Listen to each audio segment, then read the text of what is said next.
बांग्लादेश के खिलाफ test series के लिए पाकिस्तान का 17 रुकनी स्क्वाड अनाउंस हो चुका है, लेकिन इस स्क्वाड में कुछ नाम ऐसे हैं जो कि ड्रॉप हुए हैं।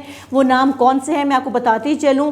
इमामुल हक, फ़हीम अशरफ, नुमान अली, साजिद खान, मोहम्मद नवाज़, हसन अली, वसीम जूनियर, साहबजादा फरहान। कुछ नाम ऐसे हैं जिनको मैं एक्सपेक्ट कर रही थी कि हाँ ये ड्रॉप हो सकते हैं, जैसे हसन अली का, वसीम जूनियर का समझ आता है कि इंजरी का शिकार है जिसकी वजह से ड्रॉप हुए हैं। मोहम्मद नवाज़ को ऑलरेडी हमें आइडिया हो चुका था कि अपनी परफॉर्मेंस नहीं दिखा सके जिसकी वजह से ये भी ड्रॉप होंगे। लेकिन कुछ नाम ऐसे हैं जिनको मैं एक्सपेक्ट कर रही थी कि ये बांग्लादेश के साथ की जो सीरीज़ है उसमें ये हिस्सा होंगे, लेकिन फिर भी वो ड्रॉप हुए हैं। इसके अलावा कुछ और चेंजेस ऐसी भी की गई हैं स्क्वाड में जिसको देख के मुझे झटके लगे हैं और मेरी समझ से बाहर हैं। कुछ चीज़ें ऐसी हैं जो मुझसे हजम नहीं हो रही हैं कि आखिरकार ये जो साइंसदानों ने एक अपनी साइंस लड़ाई है, किस बेसिस पे लड़ाई है अपनी ये साइंस, किस तरह से फैसले किए गए हैं, मेरी समझ से बाहर हैं। 2-3 चेंजेस ऐसी हैं जो कि मैं इसमें ऑब्ज़र्व की हैं, वो आपके साथ में मैं लाजमी शेयर करूँगी आज के व्लॉग में। सबसे पहला झटका जो मुझे लगा है स्क्वाड को देख के वो ये कि एक प्लेयर की तो लॉटरी निकल आई है और एक प्लेयर के साथ मुझे लगता है कि ज़्यादती हुई है। आई होप आपने समझ तो लिया होगा कि मैं किसकी बात कर रही हूँ। लॉटरी निकली है सऊद शकील की, क्योंकि उनको वाइस कैप्टनसी दे दी गई है और जो शाहीन शाह अफरीदी ऑस्ट्रेलिया के टूर में नायब कप्तान थे उनसे नायब कप्तानी ले ली गई है। ज़्यादती मुझे ये लग रही है कि पहले जो नायब कप्तानी थी शाहीन शाह अफरीदी के पास, आपने उनको सिर्फ और सिर्फ एक सीरीज़ के लिए नायब कप्तान बनाया और उसमें जो परफॉर्मेंस रही, जैसी भी परफॉर्मेंस रही, आप उनसे एक सीरीज़ के बाद नायब कप्तानी ले रहे हो, जो मुझे लगता है कि एक तरह से आप गलत कर रहे हो। अच्छा, अब यहाँ पे एक चीज़ और मैं मेंशन करना चाहूँगी कि कहा जाता है कि जब इंग्लैंड के साथ सीरीज़ थी और उसमें ये न्यूज़ भी आई थी कि जो शाहीन शाह अफरीदी हैं उन्होंने मोहम्मद यूसुफ के साथ बदतमीज़ी की है। उसके बाद ये भी खबरें गर्दिश हुई कि अब ये नॉर्मल रूटीन की बातें होती हैं, अगर सर की चीज़ें हो भी जाएँ तो it's not a big deal, मामला रफा दफ़ा हो जाता है। लेकिन अगर मैं आपको आज बताऊं इस सब की बेस क्या बनती है, क्यों बनती है, तो सबसे पहले हम पीसीबी का वर्जन देख लेते हैं। पीसीबी ने अपनी प्रेस रिलीज़ में कहा है कि हमने शाहीन शाह अफरीदी को क्यों हटाया है, वो आप सुन लीजिए। पीसीबी कहता है कि ये फैसला इंतहाई मसरूफ़ सीज़न में शाहीन अफरीदी के वर्कलोड को संभालने के पेश नज़र किया गया है। पाकिस्तान टीम को 21 अगस्त 2024 से 5 अप्रैल 2025 तक 9 टेस्ट, 14 T20 और कम से कम 17 वनडे इंटरनेशनल खेलने हैं। अब ये कह रहा है पीसीबी की प्रेस रिलीज़। लेकिन अगर आप ये बात कर रहे हैं वर्कलोड मैनेजमेंट की, तो भाई साहब मुझे लगता है कि ये सरासर बहाना है। वर्कलोड मैनेजमेंट की तो बाकी भी कप्तान जो हमारे बाबर आजम है उनको भी बहुत ज़रूरत है। आप अगर वर्कलोड मैनेजमेंट का बहाना कर रहे हो तो यार आप स्ट्रेट अवे बोल दो कि आप नहीं खिलाना चाहते। अगर आपके पास एक ऑप्शन भी नहीं है कि अगर ये इनका बस चले ये शाहीन को ड्रॉप कर दें, अगर शाहीन को ड्रॉप भी कर देंगे ना तो इनके पास बैकअप ऑप्शन नहीं है, क्योंकि एक बेहतरीन फास्ट बॉलर है, या इनको ये खिलाना नहीं चाहते, या मुझे लगता है कि इसका कैरियर किसी तरह ख़त्म ना हो जाए, ये पाकिस्तान को छोड़ ही ना दे। लिटरली इस टाइम मुझे ये फील हो रहा है, क्योंकि सरासर ज़्यादती पे ज़्यादती करते जा रहे हो। पहले आपने इसको T20 का कप्तान बनाया, ठीक है, और एक सीरीज़ के लिए कप्तानी उसने की है। अब अगर वो मैचेस उस सीरीज़ उन्होंने हारी न्यूजीलैंड के साथ, आपने उसे कप्तानी वापस ले ली। कप्तानी वापस लेने की भी बात आपने की और वजह ये बताई कि वर्कलोड मैनेज हम कर रहे हैं शाहीन शाह अफरीदी पे। तो यार अगर वर्कलोड मैनेज करना ही है तो आप बाबर आजम पे भी वर्कलोड मैनेज करो। वो भी तकरीबन पिछले 1 साल से अपनी परफॉर्मेंस नहीं दे पा रहा है, अपनी कप्तानी नहीं अच्छी कर पा रहा है, और क्या परफॉर्मेंस दे सका है वो। अगर आप एक कप्तानी उससे ले रहे हो, वाइस कप्तानी, और फिर बाद में कप्तानी भी आपने पहले उससे ले ली, तो मैं ये कहती हूँ कि आपको ये चीज़ें जो है बाबर आजम के साथ भी करनी चाहिए ताकि वो भी आपका एक बेहतरीन खिलाड़ी है और अपनी परफॉर्मेंस बेहतरीन दे सके। सिर्फ एक के साथ इस तरह करना वो ज़्यादती है। और मैंने जो पहले बात की है कि इंग्लैंड में जो वाक़या हुआ, तो उसकी रीज़न भी यही बनती है कि आप अगर कप्तान को पहले इस तरह से उसको कप्तानी में लेके आते हो, उसे वापस ले लेते हो, फिर आप उसको नायब कप्तान बनाते हो और एक सीरीज़ के फ़ौरन बाद आप उसको हटा देते हो, तो इस तरह करने से एक जो प्लेयर है उसको डिसरिस्पेक्ट फील होता है, वो अंडर प्रेशर भी आता है, उसको वो चीज़ें अब्जॉर्ब करने में टाइम लगता है। और अगर ये चीज़ें जब उन चीज़ों से गुजर रहा होता है प्लेयर, उसके बाद ये चीज़ें रिएक्ट करना उसके लिए नॉर्मल है। फिर हम ये चीज़ें बर्दाश्त नहीं करते हैं, फिर हम उस पर बंदूक रखकर चलाते हैं कि इसने तो टीम में डिसिप्लिन की खिलाफ वर्जी की है, ये एटीट्यूड है, इसमें ये बात नहीं सुनता, ये गुस्से वाला है, फिर हम इस तरह की बातें करने लग जाते हैं। और फिर आप एक ही बंदे के ऊपर सारा मलबा डाल दो पूरी टीम का कि सारा कसूरवार ये है। तो यहाँ पे मैं ये कह रही हूँ कि ये जो से नायब कप्तानी ली गई है और आपने लॉटरी निकाल दिया सऊद शकील की, हाँ बेहतरीन बैट्समैन है, आप उसको मिडिल ऑर्डर का बड़ा, उसको डॉन भी कहा जाता है कि बड़ा एक अच्छा बैट्समैन है, लेकिन इस तरह से जो है ज़्यादती की गई है शाहीन शाह अफरीदी के साथ कि आप कभी उसको अपनी मर्ज़ी होती है, आपका नायब कप्तान बना देते हो, कप्तानी बना दे देते हो, उसके बाद में उसे सब चीज़ें ले लेते हो।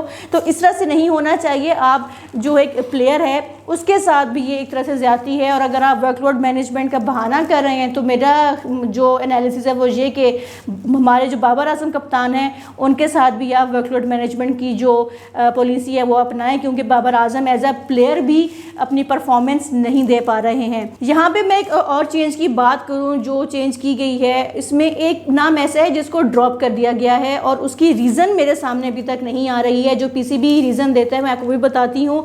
इमामुल हक को ड्रॉप कर दिया गया है, हालांकि इमामुल हक जो पिछली सीरीज़ हुई है ऑस्ट्रेलिया के साथ उसमें ये हिस्सा थे। और पीसीबी कहता है कि इमाम ने श्रीलंका के खिलाफ 2 टेस्ट मैच में सिर्फ 57 रन्स बनाए, फिर ऑस्ट्रेलिया चले गए और वहाँ पर्थ और मेलबर्न में सिर्फ 94 रन्स की जो इनिंग्स है वो उन्होंने खेली है और ये रीज़न है जिसकी वजह से उनको ड्रॉप किया गया है। अच्छा, अब ये पीसीबी रीज़न दे रहा है।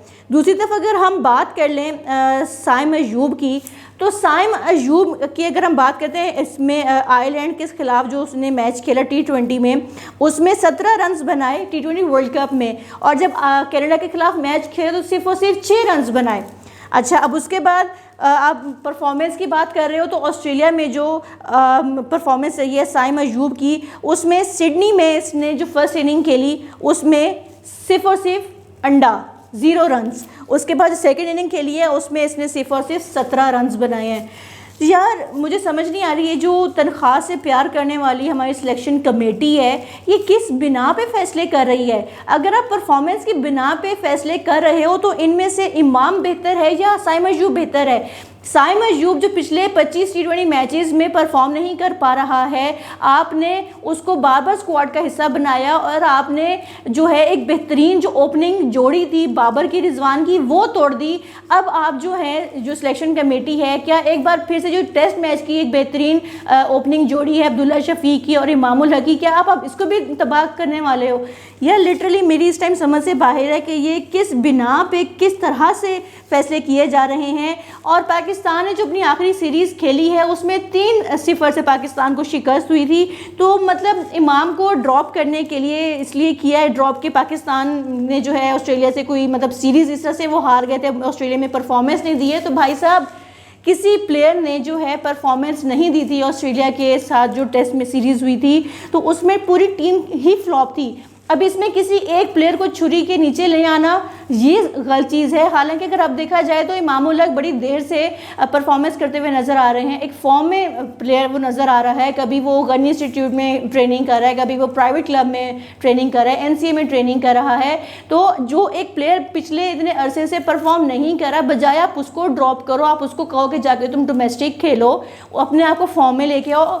आप एक आउट ऑफ फॉर्म प्लेयर को टीम का हिस्सा बना रहे हो और जो इमाम जैसा अगर एक इनफॉर्म प्लेयर है आप उसको ड्रॉप कर रहे हो। तो मतलब मेरी समझ से इस टाइम ये चीज़ें बाहर हैं कि किस हवाले से किस तरह से आपने जो है ये टीम जो है तरतीब दी है।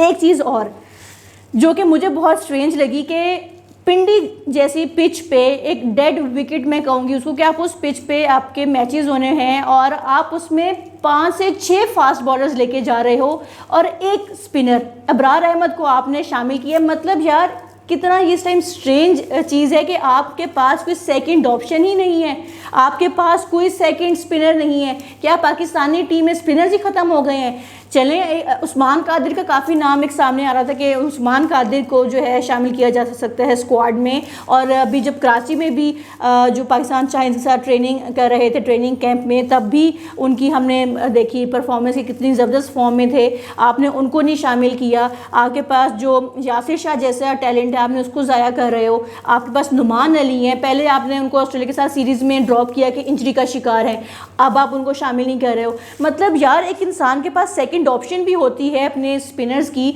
अगर एक पे आप कैसे रिलाई कर सकते हो? कुछ भी सिचुएशंस हो सकती हैं, अगर वो इंजरी का शिकार हो जाएंगे तो क्या आप सिर्फ और सिर्फ एक स्पिनर पे ही रिलाई करोगे? कोई सेकंड ऑप्शन नहीं है। तो भाई साहब ये कुछ चीज़ें इस तरह से हैं जो कि मुझे समझ में नहीं आ रही है। और मेरा नहीं ख्याल कि जो पाकिस्तान के क्रिकेट लवर्स हैं, जो क्रिकेट फ़ैन हैं, उनको ये चीज़ें हज़म होंगी और ना उनको ये मतलब फ़ैसले समझ आएगा कि किस हिसाब से ये जो सिलेक्शन कमेटी ने फ़ैसले किए हैं। और अगर हम स्पिनर्स की बात कर ही रहे हैं तो मुझे लगता है कि अगर इंडिया ने ये टीम बनाई होती तो उन्होंने अपने साथ लाजमी तौर पे एक लेगी, एक ऑफ स्पिनर, एक लेफ़्ट आर्म और एक ऑलराउंडर जो स्पिन बॉलिंग है उसको अपने प्लेइंग 11 में रखा होता। एक स्पिनर के साथ जाना और बाकी 5 से 6 फास्ट बॉलर्स, मतलब अजीब है, हैरत हो रही है मुझे इस टाइम। और बट फिर भी मेरी तो जो बेस्ट विशेज़ हैं वो पाकिस्तानी टीम के साथ हैं। और जैसे गिलिस्पी का ये पहला उनकी असाइनमेंट होने वाली है बांग्लादेश के साथ सीरीज़ में, और बेस्ट विशेज़ तो पाकिस्तानी टीम के साथ हैं कि अपना जो एक अच्छा इनपुट है वो टीम लेके आए और एक अच्छी परफॉर्मेंस दिखाए, क्योंकि ये नॉर्मल टेस्ट मैचेस नहीं हैं, ये वर्ल्ड टेस्ट चैम्पियनशिप होने के मैचेस हैं। और इसमें ऑलरेडी अगर देखा जाए तो पाकिस्तान की जो परफॉर्मेंस है वो इतनी अच्छी नहीं है, सिर्फ और सिर्फ अभी तक 22 पॉइंट के साथ 5वें नंबर पर रैंक कर रहे हैं। तो ये मैचेस विन करना और इसमें अपनी परफॉर्मेंस दिखाना लाजमी है। एंड आई विश के जो पाकिस्तानी टीम है अपनी अच्छी परफॉर्मेंस दें, हमारी बेस्ट विशेस उनके साथ हैं। आपको क्या लगता है कि ये चेंजेस जो की गई हैं आप इससे सेटिस्फाइड हैं? आपकी क्या राय है? कमेंट बॉक्स में लाजमी बताइएगा। मिलते हैं आपसे नेक्स्ट वीडियो में। अल्लाह हाफिज़।